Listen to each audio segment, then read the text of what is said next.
Freeze! I'm the lawyer. I said freeze! About time. Starting to get worried. That was a pretty neat twist, that Jessica wasn't just holding El Padre hostage, but also the lady lawyer. Did you enjoy that the episode really leaned into Jessica's smarts? Yes, this was such a fun episode to shoot. We had some wonderful guest stars, and getting to play off of her and going back and forth, she was fantastic. And her neurotic to Knight's basically calm, kind of controlled demeanor. It was just so much fun. The poor guy who was our hostage just had to sit there with a gag in his mouth for like hours and hours.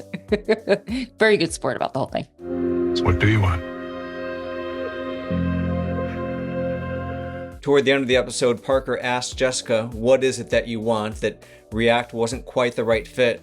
What can you say about her unseen response? I think Jessica has truly had an amazing experience out at Camp Pendleton. It was everything that she wanted at the moment. It really fulfilled a lot of needs that she didn't even know that she had. This drill is about building trust, knowing where your partner is at all times. The entire time that she was there, she may have noticed that she was unsettled here or there and kind of brushed it off as maybe, growing pains. I'm in a new city, I'm in a new town, I'm just getting used to things. Maybe it's just that. But I think as soon as she sees Parker's face, I think it just kind of clicks for her. I miss my DC team. That's where I belong. This is what you wanted. This is what I wanted. I thought I needed something new. I thought I needed a break. I thought I needed to get away from everybody and just start over fresh. But ultimately, what I want and what I need is to go home. And home is in DC at this moment. Yo. Welcome back, man. Where's Jess? She sort of conspicuously doesn't show up at the very end of the episode. Will you be in episode 2? Because some fans are worried that you might miss a few episodes this season. I'll be in episode 2. So yeah, it's as soon as episode 2 rolls around, it is Knight back at her desk, full speed, like she never left. I think Knight views the NCIS family as that friend or family that you don't have to call in 6 months. And then when you do, you're immediately back at it like you never left off. And I think that's exactly how she feels when she gets back to DC. It's like she never left, and California was some weird blip that kind of happened. If I'm gonna lose you too, it's gonna be on my terms. Okay, you aren't losing me, Jimmy. Maybe you're losing me. Can you give us a flavor for the first Jessica and Jimmy scene of the season? The interesting part about the Jessica and Jimmy thing is it's not until episode 4 that they actually talk about anything. I think the two of them are so set on just making things work and acting like they're okay and that nothing has happened.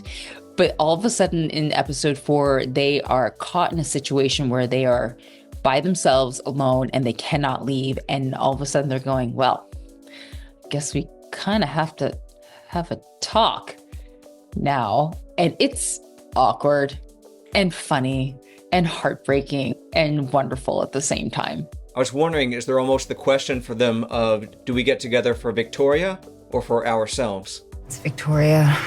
She's having a hard time letting go and sends a daily text tally. I think they have a lot of questions for themselves. I think Jimmy and Knight together, I love that relationship. I think it's so interesting and I think it's so real. And the writers have done such a beautiful job with it. But I think ultimately with Jimmy kind of freaking out about Knight potentially taking that job and then Knight ultimately going, you know what, I have to do this for myself and I have to take this job.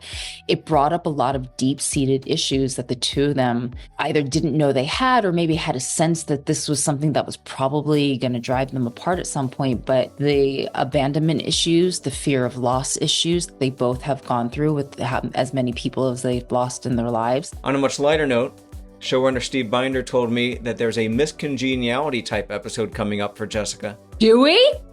I had no idea. I'm so excited. See, you get the juicy gossip. I get the rumors. Well, that's why I invited Inspector LaRoche to join us.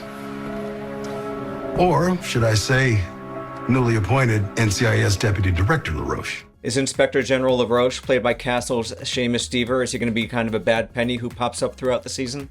I think so. You know, McGee has him in his bullseye right now. So I think he knows, and I think everything in his 20-some years of NCIS training is letting him know this guy is a bad guy. And I know there's somehow, some way that we got to take him down because he's just going to ruin all of us. So I think once the team becomes aware of it as well, I have a feeling he's not going to have a great ending. And the lighter hair, is that just a Katrina thing? Or did that happen to work out nicely with Jessica's California girl stint? Yes and no. I figured, hey, it's summer, let's, have a little fun. But then I thought, she's moving out to California and she just went through a breakup. It's, this is what women do.